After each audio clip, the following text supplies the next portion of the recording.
Bonsoir, mesdames et messieurs, chers collègues. Donc, je suis très heureuse de vous accueillir avec mon collègue Michael Terrien, qui co-organise cette conférence avec moi ce soir. Pour celles et ceux peut-être qui nous ont suivis ces derniers mois, voire même depuis un peu plus d'un an maintenant, je rappelle qu'on a, en fait, dans le cadre de ces conférences, eu plusieurs fois le thème en fait, du numérique. On a d'abord eu cette question de l'empathie, l'empathie envers les citoyens dans le cadre de l'administration numérique. Puis on a eu une conférence sur la transformation interne de nos organisations à l'aune du déploiement des algorithmes. Et puis ce soir, on vient finalement un petit peu sur un cas d'étude. C'est sur l'outil, et un type d'outil qui est la vidéosurveillance algorithmique. Alors à cet égard, on a finalement eu la chance d'avoir un voisin, la France, qui a décidé, dans le cadre de l'organisation des Jeux Olympiques 2024, de déployer un dispositif de vidéosurveillance algorithmique et d'accompagner ce dispositif d'un comité d'évaluation qui a suivi finalement l'implémentation, l'utilisation et peut-être demain le démantèlement. Je dis peut-être demain parce que je pense que Madame Lequen va revenir sur ce point-là. Alors, ce thème, évidemment, s'inscrit particulièrement bien dans les activités de l'IDEAP parce qu'il est finalement à la croisée entre plusieurs thèmes ou enjeux que l'on peut aborder ici à l'IDEAP. Alors, il y a des questions, bien sûr, juridiques, mais il y a également des questions techniques. Il y a aussi des questions de politique publique et notamment de politique de sécurité. Et puis, il y a également, dans le cadre des Jeux Olympiques, la question de l'organisation de méga-événements sportifs. Alors, ce qu'on n'avait pas du tout anticipé lorsqu'on a fixé cette date, qu'on a en fait déterminé en fonction du travail du comité d'évaluation de la vidéosurveillance algorithmique dans le cadre des Jeux Olympiques, puisque cette mission devait se terminer officiellement le 31 décembre, et donc il s'agissait pour vous de pouvoir intervenir librement, en fait, après la fin des travaux de cette commission à laquelle vous appartenez. Ce qu'on n'avait pas anticipé, c'est que, en fait, en Suisse, il y a eu aussi une actualité, vous l'avez peut-être entendu, mais il y a eu, il y a quelques jours, cette information que une chaîne de supermarchés ici bien connue a déployé dans certains magasins des systèmes de vidéosurveillance algorithmique. Et puis, on a également été informé quelques jours auparavant que le Conseil fédéral avait décidé d'aller de l'avant sur la question de la réglementation de l'intelligence artificielle, mais dans une voie toujours à la Suisse, modérée finalement, avec une ratification de la Convention cadre sur l'IA adoptée dans le cadre du Conseil de l'Europe, et puis des modifications sectorielles, voire intersectorielles, qui permettront une adaptation du droit suisse. Donc on ne va pas vers un choix finalement tel que celui de l'Union européenne, qui a été finalement adapté pour cette grande approche multisectorielle et fondée sur les risques. Alors, pour parler de ce thème, finalement, de l'intelligence artificielle ce soir, de la vidéosurveillance algorithmique, excusez-moi, mais c'est lié, nous avons le grand plaisir d'accueillir Caroline Lequen, qui est maître de conférence de droit public à l'Université Côte d'Azur, et accessoirement, je le dis tout de même, vice-doyenne de la faculté de droit de son université. Alors, avant de lui céder la parole, je vais me permettre de la présenter en quelques mots, même si évidemment elle a un CV extrêmement étayé et qu'il est difficile de résumer, mais de manière schématique, ce qu'on peut dire de vous, c'est que vous êtes juriste, vous avez donc fait un parcours de juriste et également rédigé votre thèse de doctorat en droit, à la fois sur la France, enfin, à cheval entre la France et la Belgique, ce qui nous fait un point commun. Et puis, vous avez également une licence en philosophie parce que vous avez eu, en fait, depuis longtemps, m'avez-vous dit, un attrait assez fort pour la philosophie et l'histoire des sciences et des technologies. Alors, finalement, cette expertise-là vous a amené d'abord plutôt à vous intéresser à des enjeux économiques, notamment les subprimes, et puis la question de la vulnérabilité, de la pauvreté en lien avec les subprimes. Et de là, vous êtes passé sur la blockchain. Et puis, en fait, de la blockchain, à un moment donné, vous êtes passé sur la vidéosurveillance. Et on peut dire que vous êtes aujourd'hui une interlocutrice vraiment reconnue à la fois en France et à l'étranger, puisque vous avez signé plusieurs rapports sur la surveillance de l'espace public, notamment pour la Commission européenne. Vous avez également été auditionné à plusieurs fois par vos autorités, à savoir le Sénat français, ou encore invité à l'Élysée par le président Macron. Et dans le cadre des Jeux Olympiques de 2024, vous avez été nommé comme membre donc, de ce comité d'évaluation du dispositif de la vidéosurveillance algorithmique. Alors, cette expérience d'évaluation d'un dispositif expérimental va donc permettre de mettre à l'épreuve à la fois les utilisateurs, mais aussi la technologie. Est-ce que ça fonctionne, ce type de technologie? Est-ce que ça permet finalement d'atteindre ce qu'on nous a vendu? Et puis, ça met aussi à l'épreuve, je pense, les organisations, notamment les services de police. Finalement, comment doivent-ils s'organiser, apprendre à travailler finalement avec ce nouvel environnement? Alors, incontestablement, c'est un thème qui méritait bien une conférence, à l'IDEAP, et donc je suis extrêmement heureuse que vous ayez accepté de faire le déplacement jusqu'ici, parce que je sais que vous avez un emploi du temps extrêmement chargé, donc c'est un très grand bonheur pour nous de vous accueillir, et je suis donc extrêmement touchée que vous ayez répondu positivement et que vous nous fassiez l'amitié ce soir de nous présenter finalement l'état de vos réflexions sur ce thème qu'est la technologie, les technologies de surveillance. Je vous remercie. C'est moi qui vous remercie pour votre invitation. C'est un honneur et un grand plaisir d'être avec vous ce soir. Alors en effet, les JO et l'expérience des JO, l'expérimentation aussi des JO, est le point de départ de ce rendez-vous de ce soir, parce que c'est un événement qui a suscité beaucoup de débats, beaucoup d'attention en France et au-delà des frontières, parce que pour la première fois, de manière à grande échelle, une expérimentation sur la base d'IA allait être déployée. Mais ce qu'il est important de comprendre pour saisir le sens de cette expérience et de cette expérimentation, je reviendrai sur l'emploi des termes, c'est de resituer plus largement celle-ci dans le cadre de la surveillance des foules. Et ce que je souhaitais faire ce soir pour ouvrir cette réflexion, c'est d'abord vous présenter un cadre général de cette surveillance. Quels sont les usages? Quels sont les risques? Comment on encadre ces technologies de surveillance et qu'apporte, à l'aune de tout ce contexte, finalement, l'expérimentation qui a été conduite en France. Donc, une première réflexion que je vous propose sur la surveillance des foules. De quoi parle-t-on? Le premier sujet qui me semble important d'aborder, c'est finalement quels sont les usages? Quels sont les usages tant d'un point de vue technologique que du point de vue des autorités? Alors, une petite histoire rapide dans une période récente, je dirais que l'on pourrait situer autour de 2016-2017 jusqu'à nos jours, finalement une toute petite dizaine d'années, où l'IA a commencé à conquérir l'espace public. Cette première carte qui date de 2021, qui est extrait d'un rapport que nous avions rédigé en amont de la réflexion sur l'AI Act, montrait que déjà, à partir de 2017 et jusqu'en 2020, il y a eu beaucoup d'expérimentations qui se sont faites en Europe et qui concernaient à titre principal la reconnaissance faciale. C'est-à-dire que l'IA en tant que technologie de surveillance a d'abord été déployée dans l'idée d'utiliser la biométrie pour sécuriser les espaces accessibles au public. Bon. Et puis vous n'êtes pas sans savoir qu'est arrivée cette crise du Covid qui a quelque peu perturbé l'industrie, puisqu'évidemment il devenait compliqué de reconnaître les visages et que le port du masque a compliqué le déploiement exponentiel qu'était en train de connaître l'industrie. Et ce qui est très intéressant, et c'est pour ça que je le précise, c'est que très rapidement, l'industrie s'est adaptée. S'est adaptée avec de la reconnaissance faciale adaptée au masque, déjà, très rapidement.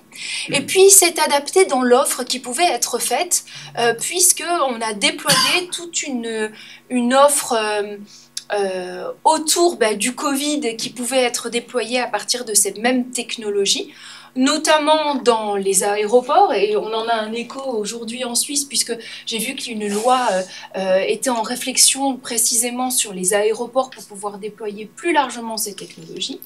Donc il y a eu une adaptation de l'industrie autour de cela, avec toute une communication autour de l'idée d'un monde connecté sans contact en quelque sorte. Donc il y a eu finalement la dynamique qui était observée pendant le Covid ne s'est pas arrêtée.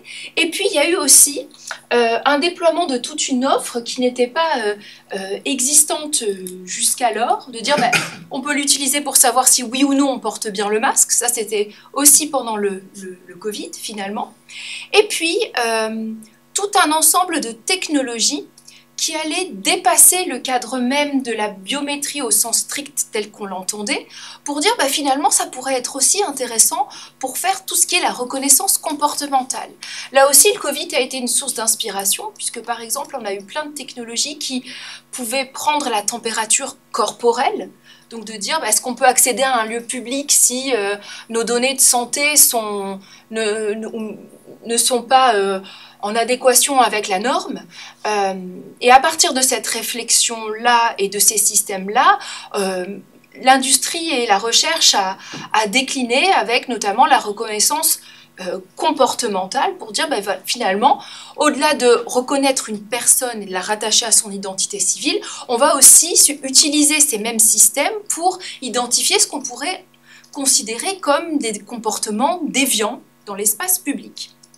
Alors, ce qui a particulièrement été déployé à partir de 2021, je dirais, c'est ces systèmes de reconnaissance émotionnelle, dont on connaît un des plus fameux exemples en Europe au travers du système qui a été mis en place à la frontière européenne de plusieurs États, à l'issue d'une expérimentation qui a été conduite par un consortium entre un ensemble d'entreprises et la Commission européenne qui a financé le projet, et qui avait pour objet de tester le passage des frontières à partir de la reconnaissance émotionnelle qui allait permettre, en tout cas c'était la promesse, de repérer et d'identifier les personnes peu fiables, les personnes qui mentaient aux frontières, et qui donc devaient faire l'objet d'un contrôle humain.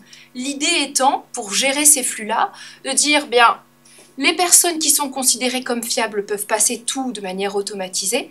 Les personnes qui sont considérées comme peu fiables, potentiellement dangereuses, c'est ce qu'il y a derrière, devront voir un agent. Donc ce système-là, e-Border Control, a été déployé, expérimenté pendant 3 ans à la frontière européenne. Donc, reconnaissance biométrique avec identification civile, reconnaissance comportementale plus générale à l'issue du Covid, et on a eu bien évidemment des recherches, bien évidemment, je ne devrais peut-être pas le présenter comme ça, il n'y a pas de sens de l'histoire technologique, on le disait à midi, mais en tous les cas, on a eu aussi ces expérimentations et ces recherches qui ont été conduites pour pousser encore un petit peu plus loin la logique autour de ce que j'ai appelé les IA physiognomoniques. Alors la physiognomonie, c'est une pseudoscience qui date de très loin. Si on en cherche les origines, on remontera jusqu'à Aristote, qui est l'idée selon laquelle finalement on pourrait trouver, grâce aux traits du visage, les traits de la personnalité d'un individu. Et que donc à partir des traits de son visage, on pourrait déduire tout un ensemble de caractéristiques, d'opinions, voire de dangerosité, d'indices de dangerosité. Alors cette idée, comme je vous le disais, elle était ancienne et elle a eu beaucoup de succès au XIXe siècle, avec ce qu'on a appelé la physique sociale, la naissance de la criminologie, où l'idée a été d'appliquer cette pseudo-science à la photographie, dans un premier temps, et de constituer des tables qui nous permettraient, au travers des traits du visage, de mettre en œuvre cette physique sociale et de repérer les personnes dangereuses. Donc vous avez sous les yeux les tables de Galton, qui sont un des premiers exemples du genre. Vous avez aussi le travail de Cesare Lombroso, qui est également très, très connu, où de manière artisanale, dans un premier temps, on a tenté à partir de ces tables photographiques, de constituer les portraits robots des criminels. À l'heure du déploiement de l'IA, cette idée qui avait été enterrée pendant près d'un siècle au regard de son caractère peu fiable sur le plan scientifique, de la dimension eugéniste du projet, eh bien, est réapparue en tous les cas dans la recherche, puisque dans les années 2000, à partir des années 2010, et là l'étude que vous avez sous les yeux date de 2016, en s'appuyant sur le machine learning, qui, vous le savez, peut traiter un très grand nombre de données, on a repris cette idée, on a fusionné ces portraits pour créer tout un ensemble de portraits robots et d'indicateurs de dangerosité ou d'opinion. Donc là, l'étude que vous avez sous les yeux est une étude chinoise qui a fait couler beaucoup d'encre, où il était question, à partir du système de machine learning, de détecter et de créer un portrait robot des criminels, pour ensuite tenter des expérimentations sur la base de ces travaux. Et puis on a eu plus largement, dans la même démarche, tout un ensemble de systèmes qui ont également tenté d'identifier l'orientation sexuelle, ou aux États-Unis de repérer des personnes en fonction de leur orientation politique aussi. Si votre portrait nous indique-t-il que vous êtes de gauche ou de droite, c'est aussi des expérimentations qui ont été conduites. Alors évidemment, des expérimentations qui ont aussi été extrêmement critiquées, parce que derrière, il y a sous les apparences de la scientificité, il y a surtout une image de l'homme qui peut beaucoup interroger, de déterminisme qui serait dans nos traits, et qui n'ont pas fait l'objet de déploiement à ma connaissance en Europe, mais qui font partie du spectre très large de ce qu'on peut appeler les technologies de surveillance. Alors je vous présente ce grand spectre parce que, comme vous le voyez, l'industrie et la recherche sont inventives, et que le point commun entre l'ensemble des systèmes que je viens de vous présenter, c'est précisément que l'on surveille une chose, que l'on surveille une personne, qu'on le rattache à son identité civile ou non.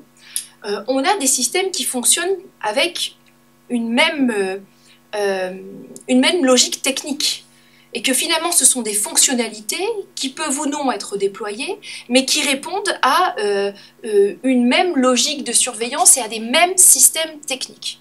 Et ça, c'est important de le garder à l'esprit, parce que quand on va penser derrière régulation, il faudra avoir à l'esprit que toute cette batterie de technologies peut être potentiellement déployée, et que donc la réponse doit être adaptée. Et que quand on s'est concentré à un moment donné, le législateur, j'y reviendrai, sur des systèmes comme par exemple la reconnaissance faciale, et qu'on a voulu réguler précisément la reconnaissance faciale, eh bien finalement l'industrie réapparaissait sous d'autres formes qui peuvent également soulever des risques majeurs, j'y reviendrai un peu plus loin, pour les libertés fondamentales. Donc quand on parle de surveillance des foules, et quand on parle de surveillance technologique des foules, il faut avoir à l'esprit que le spectre est très large, et les potentialités de surveillance des individus vont de une reconnaissance comportementale à une reconnaissance pseudo-scientifique de vos opinions politiques. Donc ça, c'est pour le premier aspect. Le deuxième aspect, c'est peut-être la dynamique d'adoption. C'est vrai que, j'y reviendrai un peu plus loin, on n'avait pas vraiment de cadre légal au sein de l'Union européenne qui répondait vraiment à la demande de technologies de surveillance des foules. Pour autant, la dynamique d'adoption de ces technologies, elle est lointaine, comme je le disais, elle remonte au moins à une dizaine d'années, et de multiples expérimentations ou déploiements ont été mis en place. Alors, comme vous pouvez le voir sur ces cartes, il y a tout un ensemble de technologies qui ont été déployées.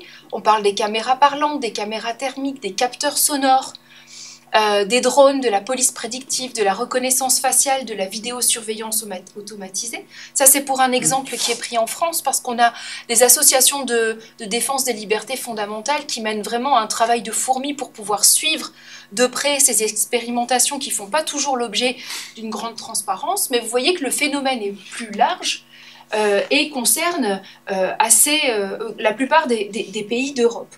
Donc cette dynamique de surveillance, même si aujourd'hui elle est sous les feux des projecteurs au regard de la loi, au regard des JO, elle existe depuis une dizaine d'années, on y réfléchit depuis une dizaine d'années. Et surtout, on a équipé nos villes, nos polices, pour qu'elles puissent déployer ce type de système-là. Troisième aspect des usages qui est intéressant à mon sens d'avancer ou d'avoir à l'esprit, c'est la dynamique qui s'est opérée de l'usage militaire à l'usage citoyen. Comme dans la plupart des technologies, la technologie de surveillance n'est pas exclusive de ce phénomène-là. On a au départ des technologies qui vont concerner et être déployées dans le cadre militaire, qui ensuite vont être repris au niveau policier, pour finalement intégrer des usages civils tout à fait banalisés.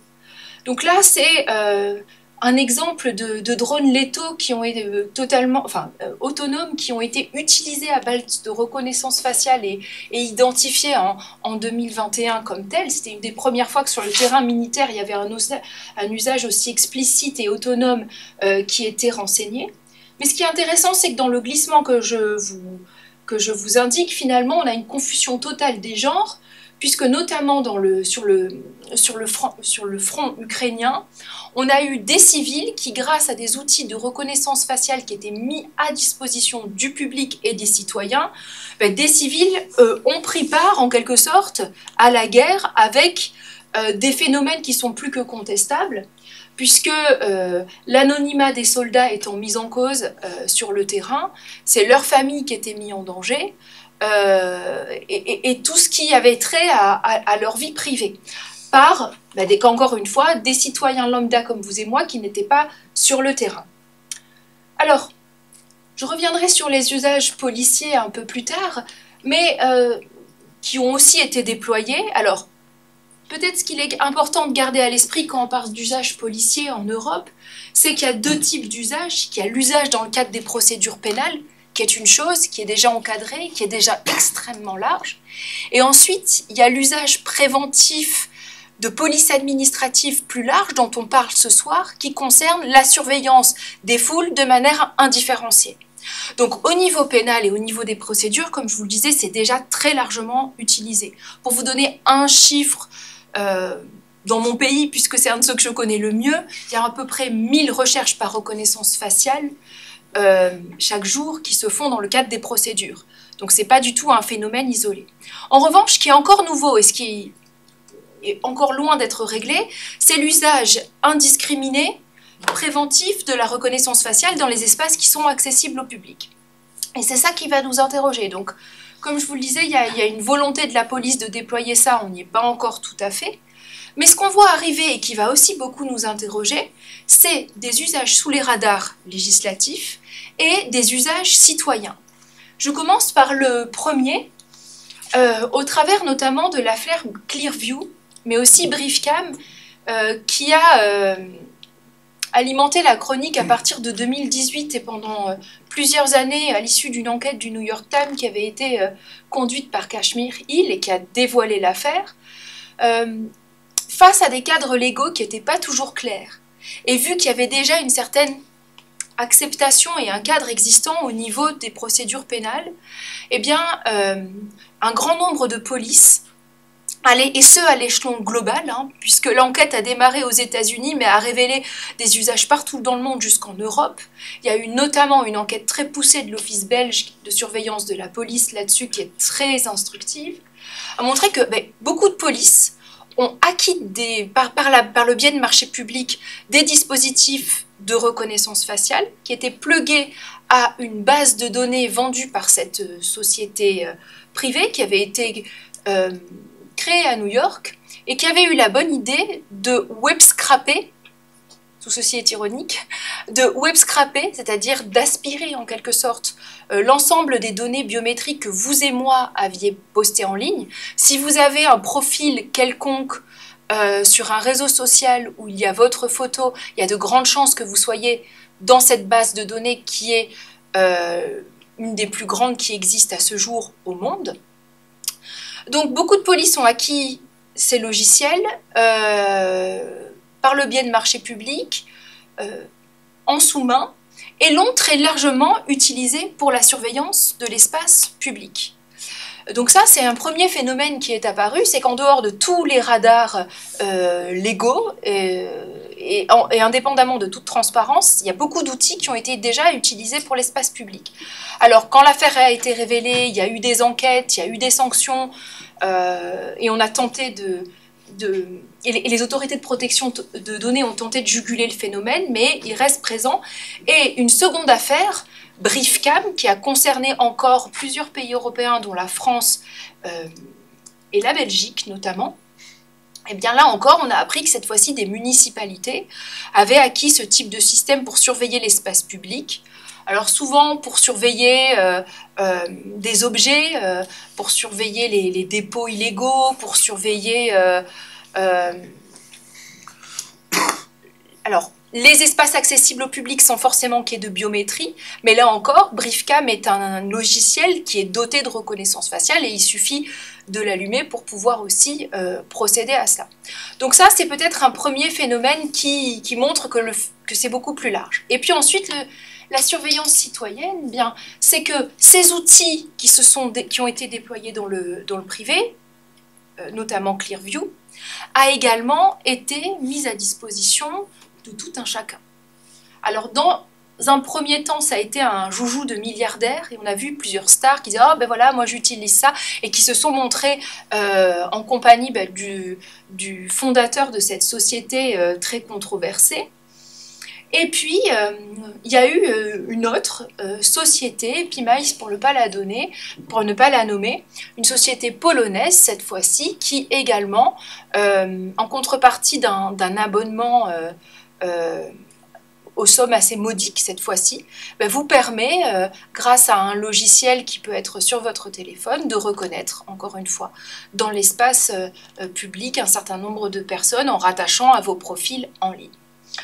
Donc, on est parti d'usage militaire pour aujourd'hui avoir des outils qui potentiellement sont accessibles à tout un chacun dans les espaces accessibles au public. Alors, la question qui vient pour vous dresser ce tableau de la surveillance, c'est quels sont les risques? Les risques, ils sont au moins de 3 ordres, sachant que tous les risques sont liés entre eux. Le premier, tient au fait que ces systèmes continuent à avoir un pourcentage d'erreur qui est assez fort. En particulier, la reconnaissance faciale. Alors cela tient à plusieurs... alors, là encore, peut-être qu'il faut décliner en fonction des technologies. Pour ce qui est de la reconnaissance faciale, c'est les travaux sur les biais algorithmiques, vous connaissez peut-être, ça a été très démocratisé, publicisé, ont commencé à être portés à la connaissance du grand public vers 2018, notamment par la voie des travaux de Joy Buolamwini, qui précisément avait travaillé sur la reconnaissance faciale et montré que les jeux de données qui avaient permis d'entraîner les algorithmes de reconnaissance faciale n'étaient pas représentatifs de toute la société et que donc il y avait encore énormément d'erreurs sur les personnes de couleur et sur les femmes. Bon. Alors ça, ce sont des résultats qui datent de cette époque, mais on voit, donc là, d'un an plus tard, 2019, aujourd'hui, puisqu'ils ont été portés à la connaissance du public, ils ont été améliorés. Pour autant, les systèmes de reconnaissance faciale continuent en partie de dysfonctionner au regard de plusieurs types de facteurs. Premièrement, si vous êtes dans un aéroport, dans un lieu où la lumière, l'espace est contrôlé, évidemment que là, le taux d'erreur sera moindre. En revanche, si on vous prend dans une foule avec des outils qui ne sont pas forcément dernier cri, évidemment qu'on va avoir des pourcentages d'erreur qui seront toujours importants. Dans les pays où la reconnaissance faciale est encore largement utilisée, et dans les espaces accessibles au public, en particulier aux États-Unis, le taux d'erreur reste important. Il y a eu des personnes qui ont fait l'objet d'arrestations erronées. Il y a des procès en cours de ce point de vue-là et qui montrent que ça pose quand même une difficulté. Donc ça, c'est pour tout ce qui va être reconnaissance avec un lien biométrique lié à l'identité des personnes. Ensuite, pour ce qui est de tous les systèmes de vidéosurveillance algorithmique plus larges, là encore, on a des taux d'erreur importants. J'aurais pu vous mettre les éléments du rapport du comité d'évaluation des JO. Pour ce qui est par exemple de la reconnaissance des armes, on a encore des taux d'erreur qui sont importants. Et ça va avoir des conséquences, je vais y revenir dans une minute, sur la sécurité. Et puis ensuite, pour ce qui concerne tout ce qui va avoir trait à l'émotionnel, au comportemental, eh bien là, on rentre dans une zone grise où la scientificité même des modèles est interrogée. Est-ce que vraiment est-ce qu'on pourra vraiment un jour mettre en place de la reconnaissance émotionnelle à partir de l'IA? Beaucoup de chercheurs en doutent, même si l'industrie le soutient encore. Et vous vous souvenez d'e-border control, la fameuse expérimentation qui a été conduite aux frontières de l'Europe, le taux d'erreur enregistré était de l'ordre de 76%. Donc, des systèmes qui sont encore très peu fiables. Et qui, je le mets ici, ne le seront peut-être jamais, puisqu'il y a tout un contexte humain qui sont très difficiles de pouvoir interpréter par la machine. Et si je reviens un instant sur la physiognomonie, j'ai beaucoup de doutes quant à la pertinence scientifique de ces systèmes-là. Alors ça, c'était la première difficulté. Évidemment, le fait qu'il y ait des erreurs va emporter, par conséquent, si je puis dire, d'autres difficultés et d'autres risques. Le premier qu'il faut mentionner, c'est d'abord en termes de sécurité. Et le problème de la sécurité va pouvoir se décliner au moins à deux niveaux. Le problème, c'est qu'il va y avoir d'abord une sécurité dans la chaîne opérationnelle qui est mise en œuvre potentiellement dans un système de sécurité.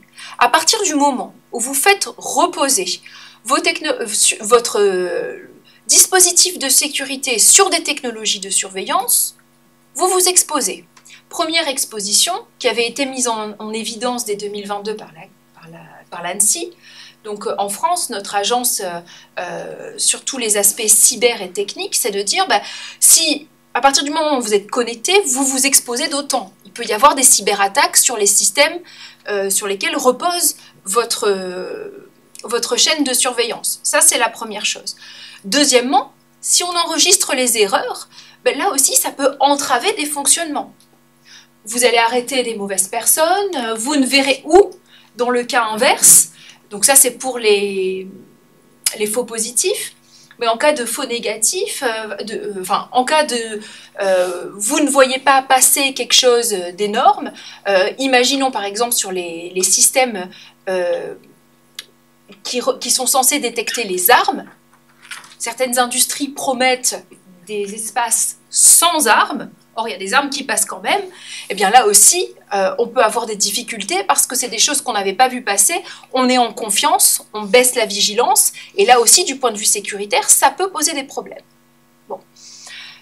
Pareil, on l'a vu à certains moments dans les expérimentations qui ont été menées au niveau des JO, c'est dans le rapport, on peut avoir, lorsqu'un calibrage est mal fait, une sursollicitation des services qui peut aussi poser problème au niveau de la sécurité, parce que vous ne pouvez pas répondre à l'ensemble des sollicitations du système, vous n'avez pas forcément les agents pour, ou vous n'allez pas pouvoir aller voir sur le terrain, et du coup, là aussi, ça réduit la vigilance et ça engage des problèmes opérationnels. Donc, déjà, du point de vue de la sécurité en elle-même, il va falloir avoir un contexte opérationnel et un contexte cyber qui va être adapté à ces dispositifs parce que vous vous exposez. Ça, c'est le premier point à prendre en considération. Tout cela étant intégré en termes de coûts aussi, financiers, pour la personne publique ou la personne privée, on y reviendra, qui va déployer tout ça.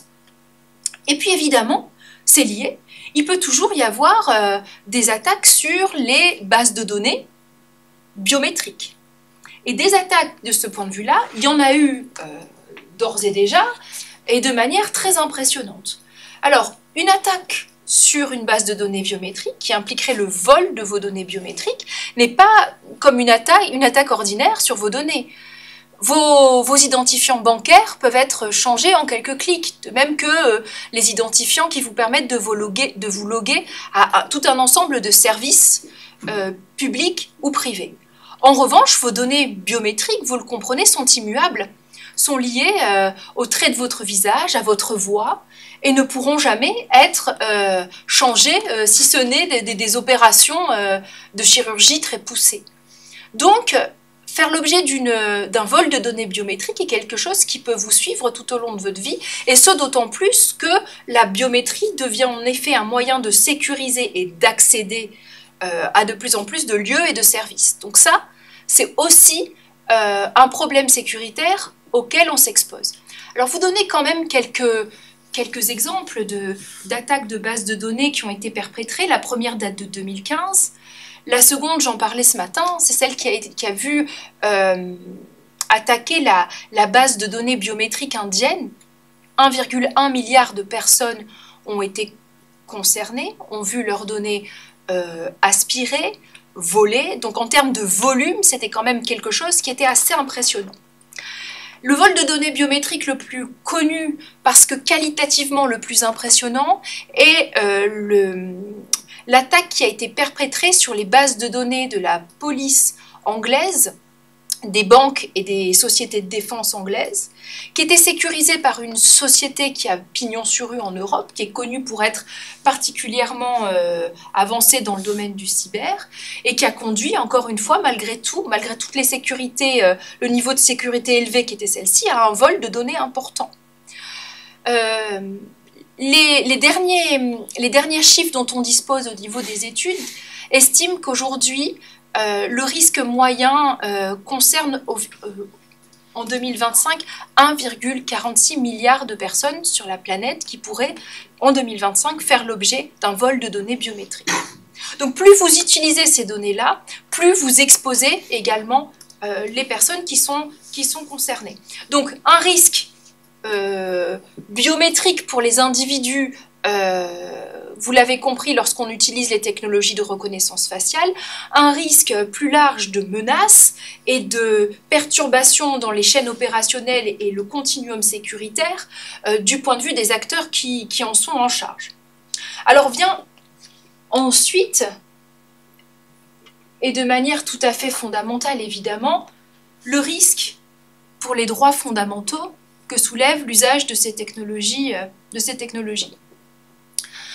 Alors, évidemment, c'est une épée dans l'eau aujourd'hui de rementionner l'ensemble de ces risques parce que sur l'autel de la sécurité, les droits fondamentaux pèsent finalement un poids très léger, que ce soit devant nos hautes juridictions, même si elles tiennent une digue contre la surveillance de masse, et puis auprès de nos politiques et aussi auprès des citoyens, parce qu'on en parlait ce matin, l'argument sécuritaire a souvent raison de ces éléments, des droits fondamentaux.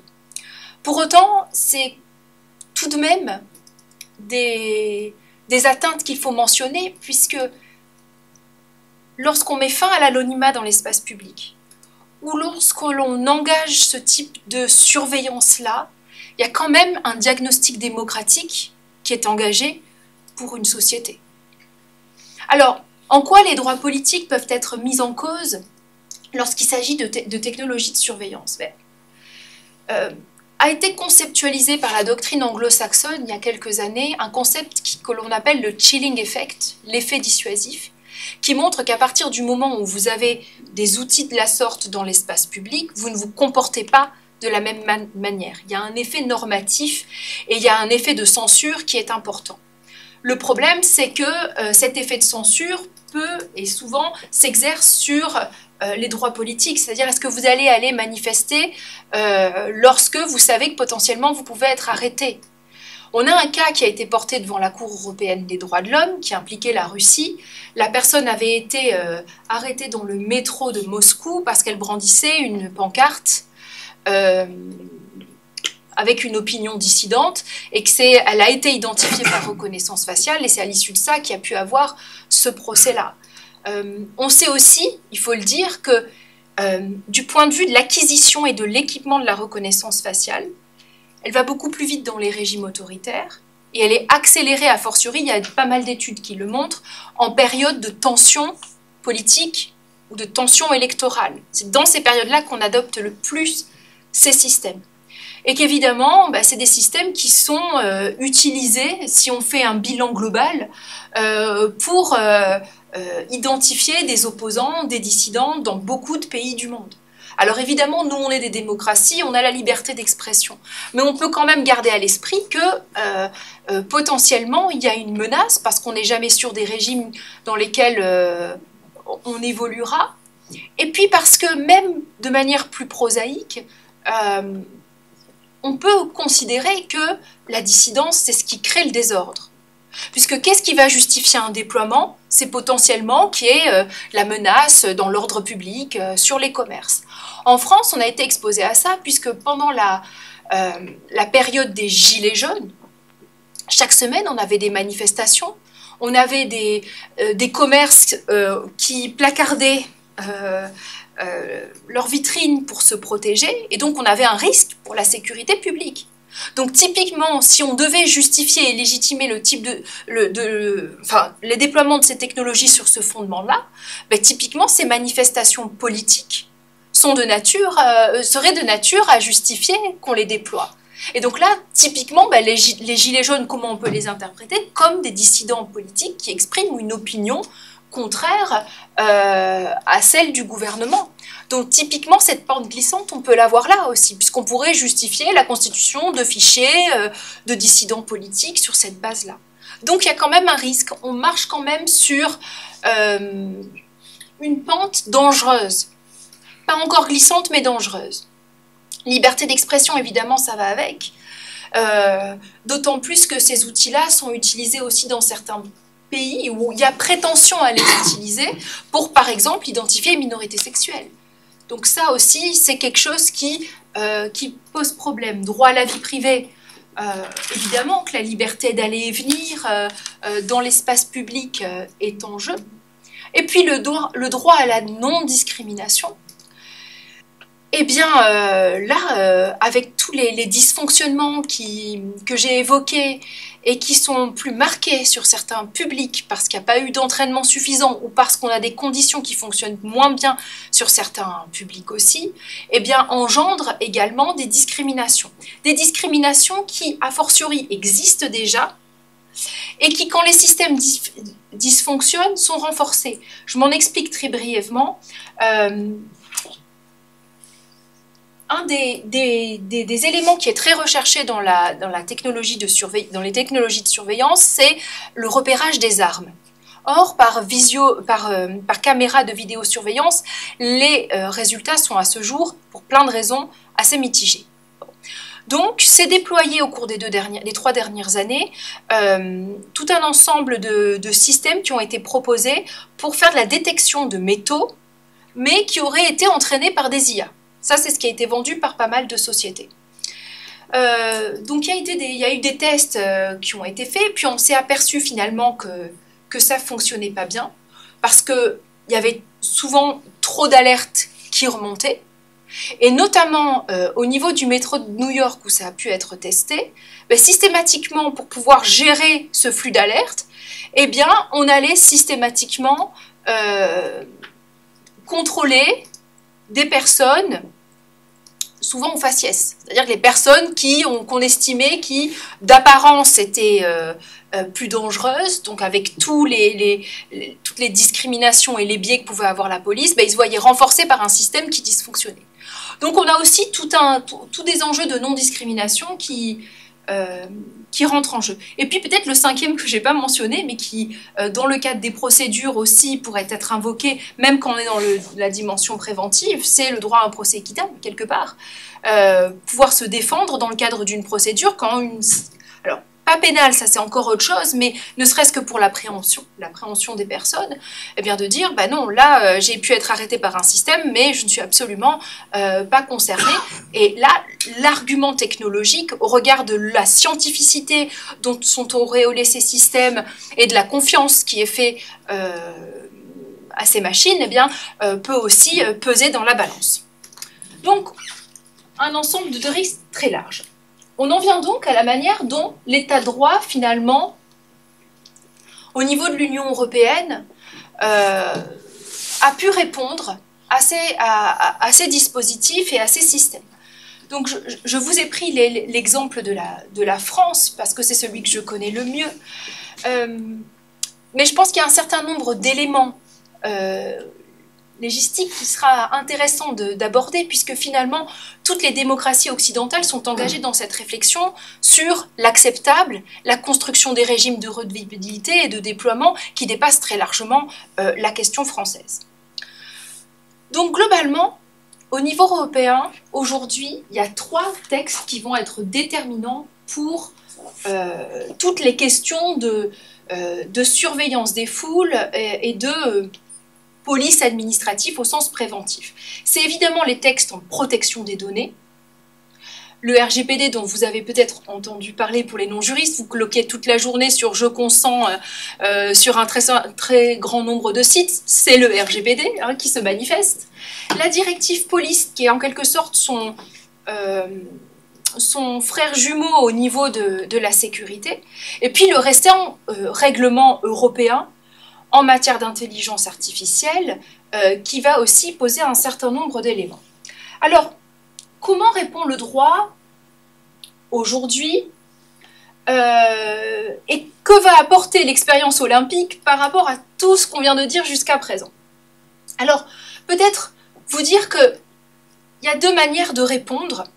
C'est, d'une part, qu'est-ce qu'on autorise, qu'est-ce qu'on n'autorise pas? Est-ce que la reconnaissance faciale, c'est acceptable, c'est pas acceptable dans l'espace public? Et une fois qu'on sait ce que l'on accepte, la deuxième question, c'est de se dire quel est le régime applicable? Quelles sont les obligations qui vont peser sur les personnes qui vont déployer? Quels vont être le type de contrôle et le type de garantie qui vont pouvoir être apportés? Donc, on commence par les frontières de la légalité.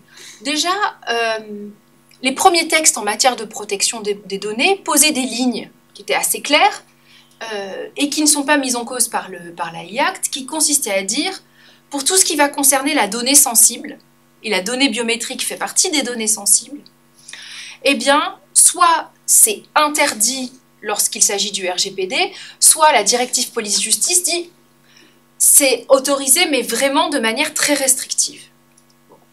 Les exceptions qui concernent les 2 textes étaient de 4 ordres.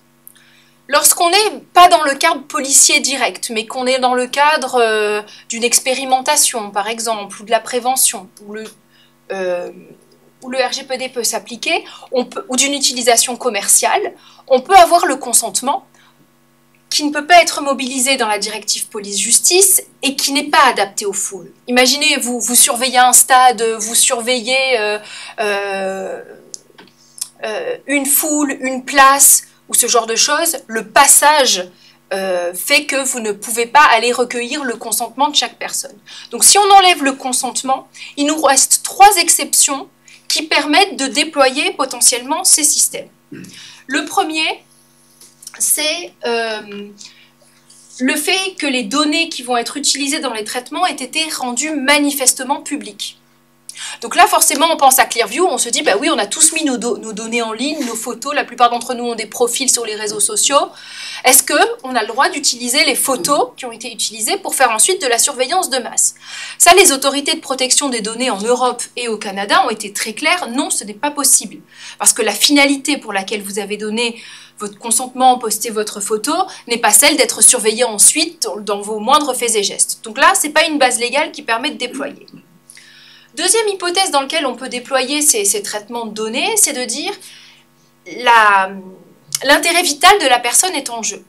Donc là, on a pu y penser pendant le Covid, est-ce que finalement on peut surveiller les gens s'il y a un virus et déployer ces systèmes de surveillance dans la foule sur ce fondement-là? Non, parce que l'interprétation qui a été faite de cette disposition consiste à dire qu'il faut vraiment que la personne soit au sol, ne puisse plus s'exprimer et qu'on ait besoin d'avoir un certain nombre de données pour la soigner, que là, on va pouvoir utiliser le dispositif. Donc là encore, on ne peut pas utiliser ces lois pour dire je vais surveiller les foules en continu, voir s'il y a un problème vital pour quelqu'un. Ce n'est pas possible.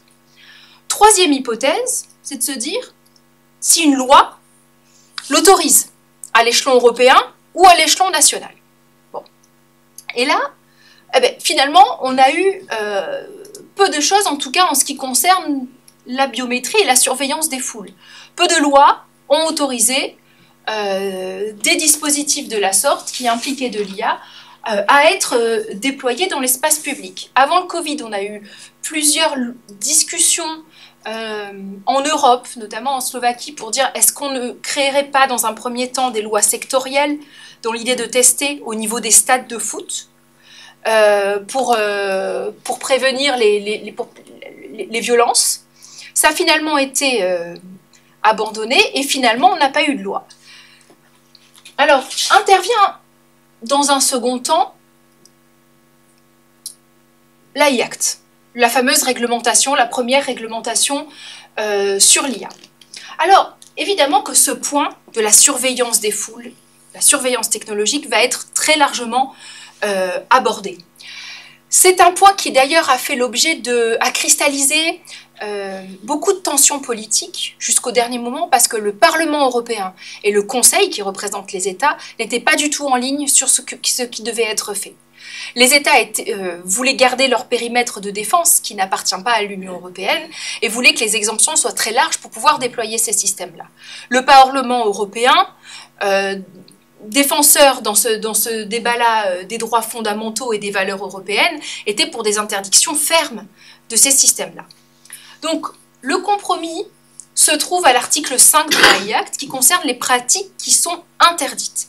Vous savez que cette législation repose sur les risques, risques inacceptables, haut risque, risque modéré, et qu'en fonction du niveau de risque où vous vous situez, on vous applique un régime. Bon. Il a été considéré au titre des valeurs européennes que les technologies de surveillance, et je le mets au pluriel, relevaient du risque inacceptable.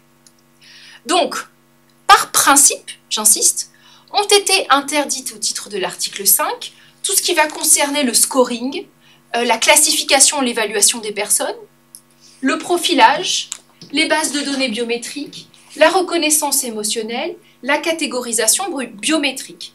Sachant que la biométrie est entendue de manière très large dans ce texte, puisque pour tenir compte de l'évolution des usages, la biométrie, c'est plus simplement les éléments qui vont vous permettre de reconnaître une personne par rapport à son identité civile, mais plus largement qui vont vous permettre d'identifier une personne, de la reconnaître, de la suivre et de catégoriser son comportement. Bon. Donc déjà, il y a tout un ensemble de choses qui ont été interdites par principe. Quant à la reconnaissance faciale, elle est aussi interdite par principe, sauf dans 3 cas spécifiques, pour la recherche ciblée de victimes, pour des menaces spécifiques et pour toute une liste d'infractions pénales qui justifieraient le déploiement. Alors, peut-être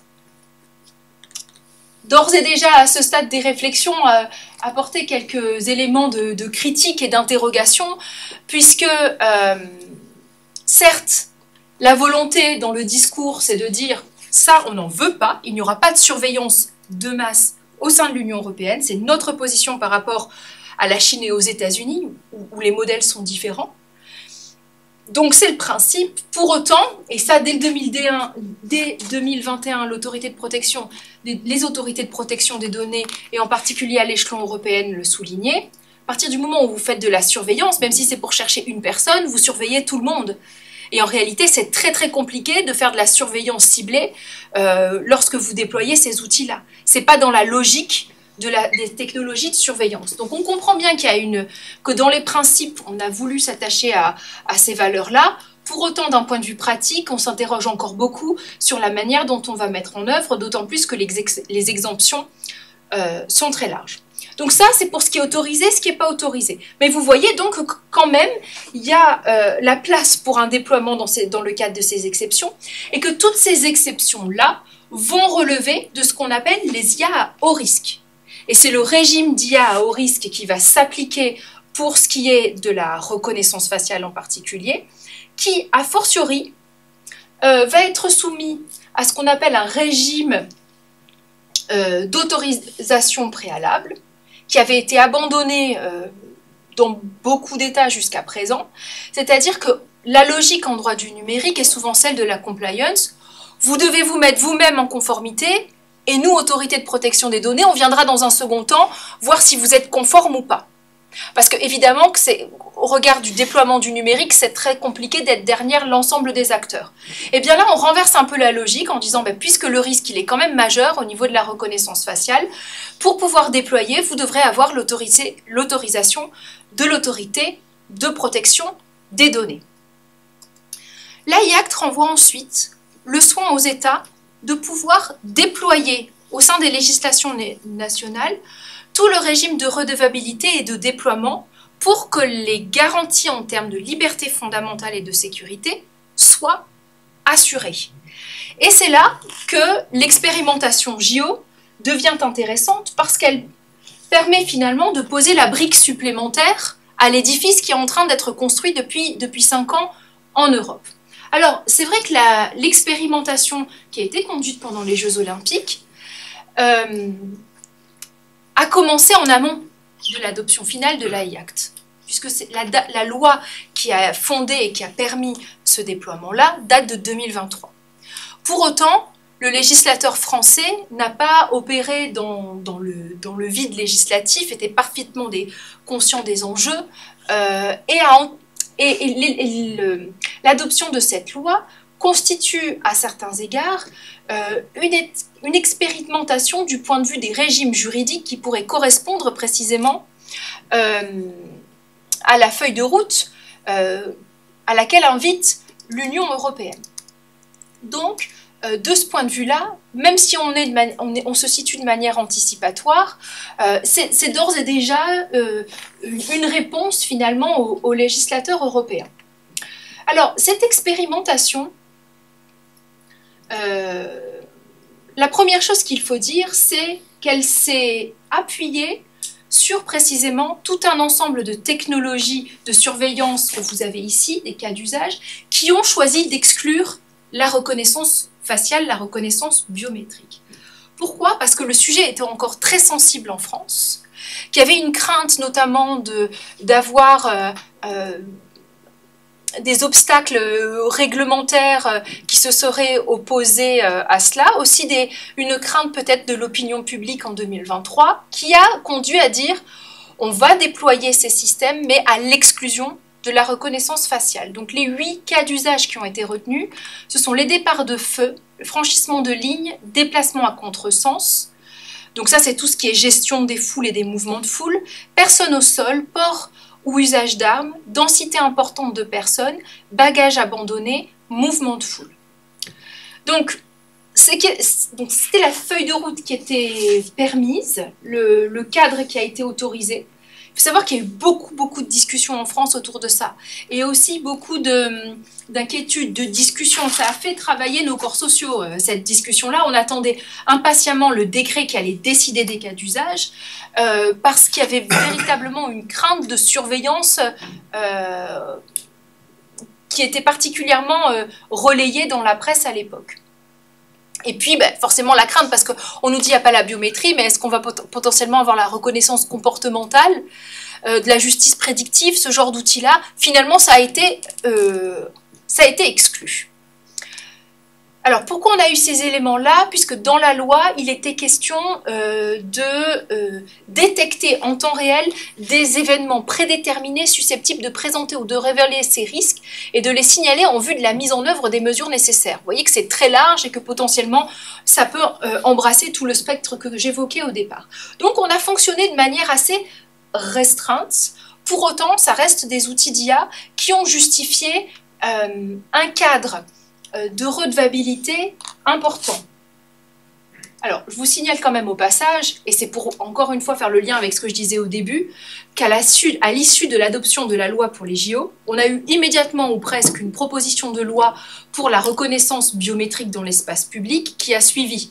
Donc, qui était bien l'idée selon laquelle finalement on a une même famille de technologies, que pour l'instant on est très sage, on va dire ça comme ça, on reste sur des usages qui ne sont pas biométriques, mais qu'évidemment, dans la mesure où on est dans ce continuum de technologies, ce sera un modèle de réflexion, d'expérimentation aussi sur le plan juridique de ce que pourrait être la reconnaissance faciale qui n'est qu'un aspect supplémentaire de cette technologie-là.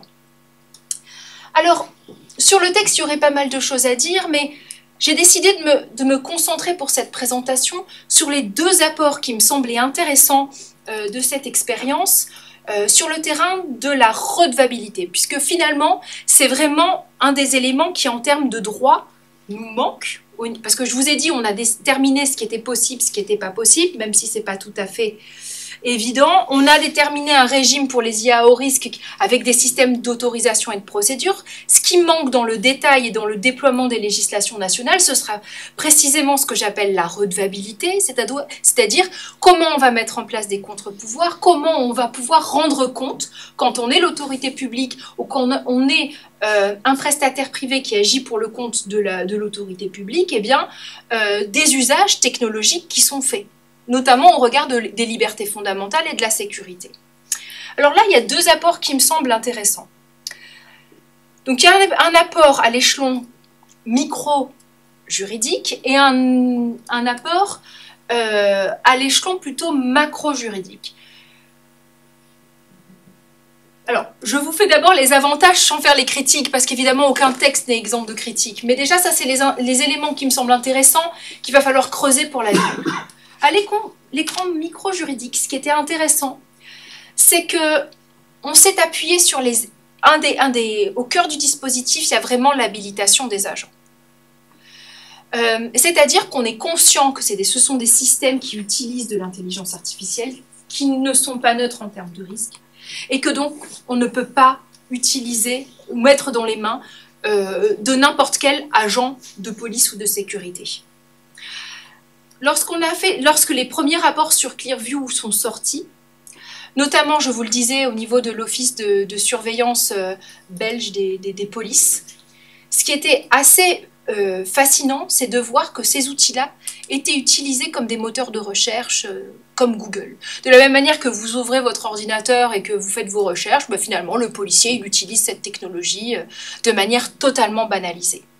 Et ça, on a bien pris conscience qu'il y avait des dérives potentielles en termes de liberté et en termes de sécurité qui n'étaient pas acceptables et qu'on devait donc pas simplement agir au niveau de macro en disant ce qui était possible, pas possible, mais s'appuyer sur le plan opérationnel sur l'agent qui allait déployer ces systèmes-là et qui est une forme de responsabilisation qui compense la délégation algorithmique qui était à l'œuvre au travers de ces usages-là.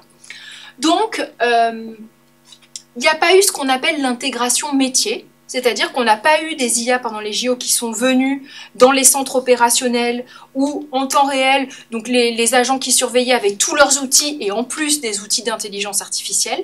C'était à part, sur un poste à part, parfois c'était même pas dans la même salle, avec des habilitations particulières pour traiter ces systèmes. Donc ça, c'était la première chose.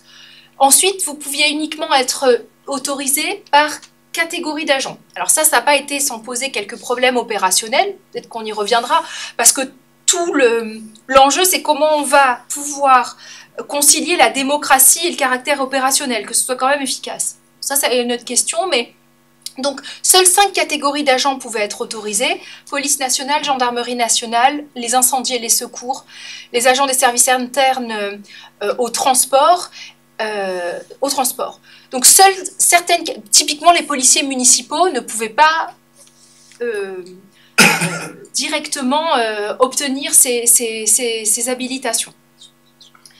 Alors, l'habilitation, elle était individuelle, c'est-à-dire que les personnes étaient désignées. C'est pas parce que vous étiez agent de la police nationale que vous pouviez l'utiliser. Vous deviez avoir une habilitation individuelle, spéciale, qui était soumise à une formation. Qui aurait pu, à mon sens, être améliorée, mais déjà le fait qu'on retienne ce principe-là me semble important. Formation du point de vue du droit, de l'éthique, de la protection des données, formation du point de vue opérationnel, formation du point de vue des systèmes. Et ensuite, tout un système de log individuels avec des journaux d'opération qui peuvent être consultés et qui permettaient de dire, ben voilà, tel agent, voilà ce qu'il a fait avec ce système d'IA. Et c'est pour éviter ces dérives qu'on a parfois entendues. Ben, tel agent a suivi sa femme toute la journée parce qu'elle avait l'outil. Donc, ou, ce qui a été aussi connu, on a suivi tel ou tel star qui vient d'arriver dans la ville. Voilà, donc ce genre d'atteinte à la vie privée veut être quand même jugulé, encadré.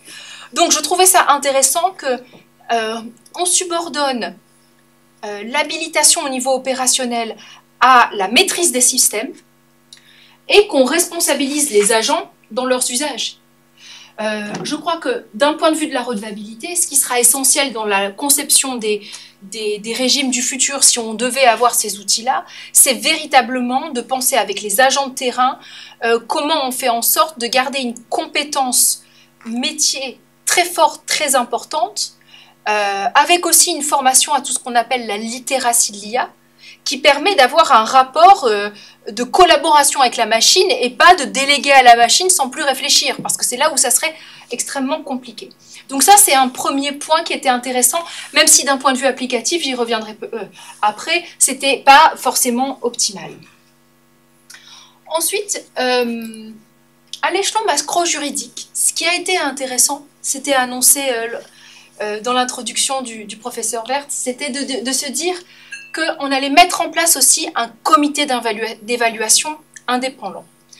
Donc, l'expérimentation est un phénomène qu'on connaît bien en France, puisque c'est la manière dont finalement nos gouvernements et nos parlementaires et nos autorités même locales ont adopté les technologies, les traitements automatisés depuis plus d'une dizaine d'années. On teste sur un service local ou une région particulière pour dire que c'est formidable.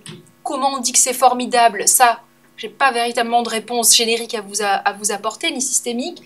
Et puis ensuite, on déploie à grande échelle. On l'a vu pour le ciblage automatisé de lutte contre la fraude fiscale, contre la fraude sociale, tout un ensemble de dispositifs qui ont été déployés comme ça. Bon.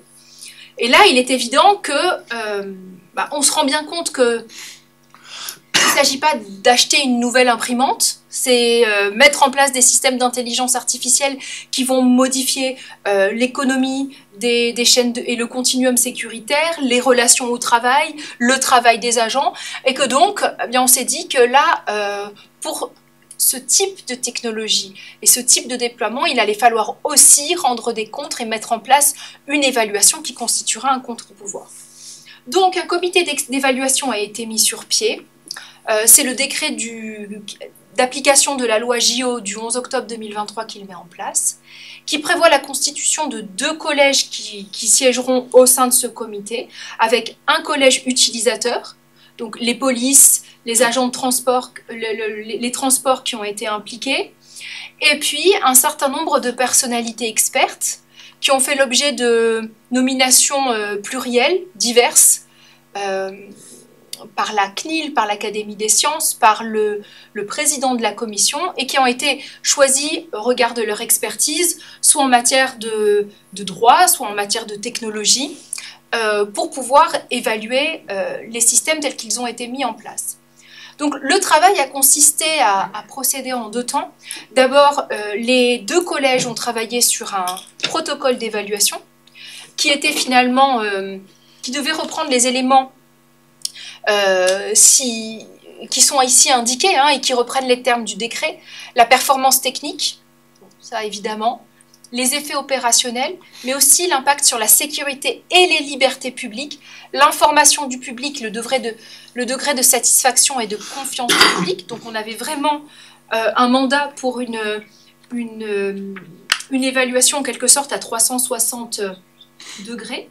Donc, établissement d'un protocole d'évaluation à partir du décret, qui ensuite nous a permis, lors du déploiement des expérimentations qui ont concerné en premier lieu les Jeux Olympiques et les Jeux Paralympiques, mais aussi un certain nombre de concerts ou d'événements qui ont jalonné la période de 2023 à 2025, eh bien, d'aller sur site et de voir comment on procédait au-dessus de l'épaule des agents à ces déploiements. Alors ce travail, il était particulièrement intéressant. C'était un exercice de démocratie technologique particulièrement riche parce que pour le coup, premièrement, il y avait une constitution pluriperspective et pluridisciplinaire qui était quand même riche.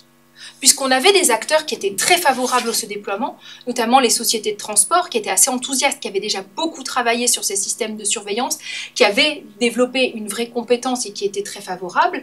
Et puis on avait des gens qui étaient plus sceptiques ou qui avaient un autre angle de vue.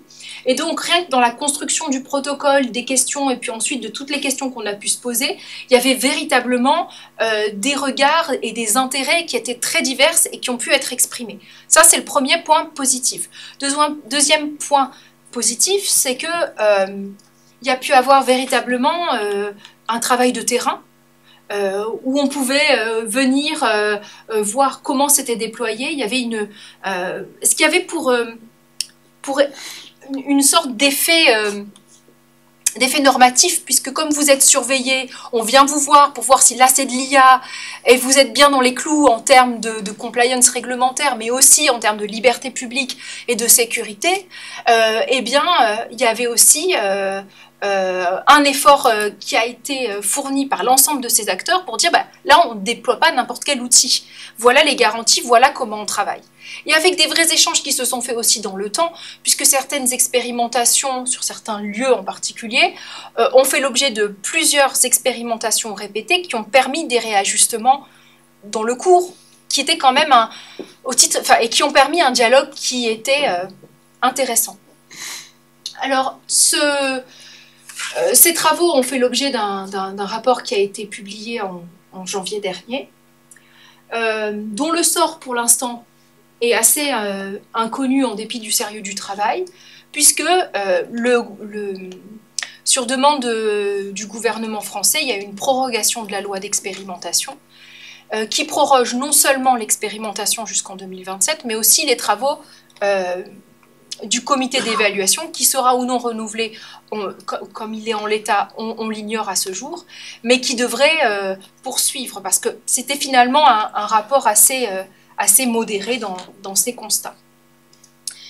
Alors, cette expérimentation, sur le plan démocratique, elle nous amène en tous les cas à renouer avec tout un ensemble d'expériences qui avaient déjà été conduites et à penser plus en amont comment on pourrait envisager l'institutionnalisation de cette expertise qui a été précieuse.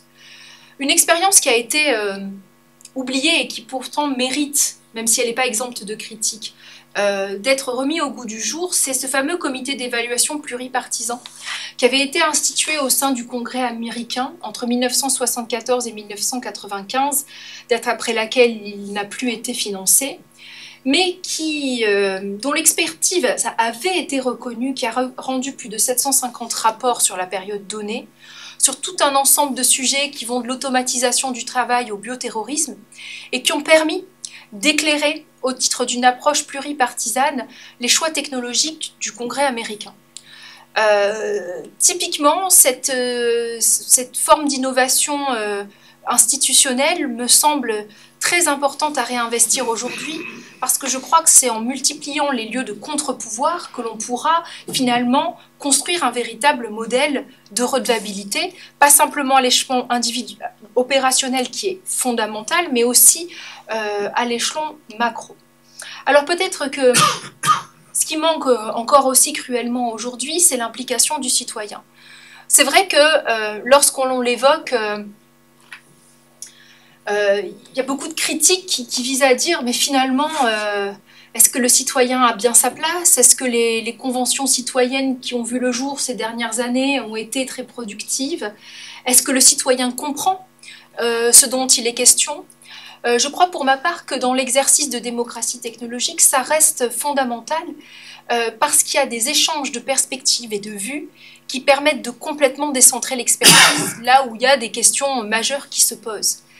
De ce point de vue-là, les travaux qui ont été menés dans les années 90 autour de la technologie, des technologies nucléaires, qui impliquaient justement la réflexion citoyenne, mériteraient d'être investis. Et là, je vous ai mis notamment cet ouvrage de Callon, Lacoume et Barthes, Agir dans un monde incertain, essai sur la démocratie technique, où justement, une des idées maîtresses de l'ouvrage, c'est de dire le laboratoire, il ne peut pas faire sans le citoyen. Et quand on est tellement expert sur des questions où on va être obsédé par certains points et adopter des points de vue très situé, eh bien justement l'approche citoyenne et d'aller chercher le citoyen sur ces questions-là, ça permet finalement d'élargir le spectre, d'élargir les vues et de construire des choses très équilibrées, plus équilibrées en tous les cas. Donc là, c'est encore une étape qui manque cruellement. Alors, encore une fois, il y a beaucoup de critiques, il y a beaucoup d'éléments que peut-être la discussion nous permettront d'aborder. Je vais en venir à une petite conclusion quand même qui peut-être remettra en cause tout l'exposé que je viens de vous faire, qui est l'état du monde aujourd'hui. C'est-à-dire que je viens de vous présenter finalement 5 années de réflexion dans lequel moi-même, en tant que chercheuse, elle a été dit, j'ai été très engagée, on réfléchit à la manière dont on peut trouver des compromis, faire en sorte de marché une forme de démocratie technique, technologique, de trouver des contre-promis, de trouver des contre-pouvoirs, de voir comment on peut fonctionner à l'échelle opérationnelle, à l'échelle institutionnelle. Et puis finalement, on s'aperçoit que tout ceci est bien fragile et dépend encore très grandement de la volonté politique.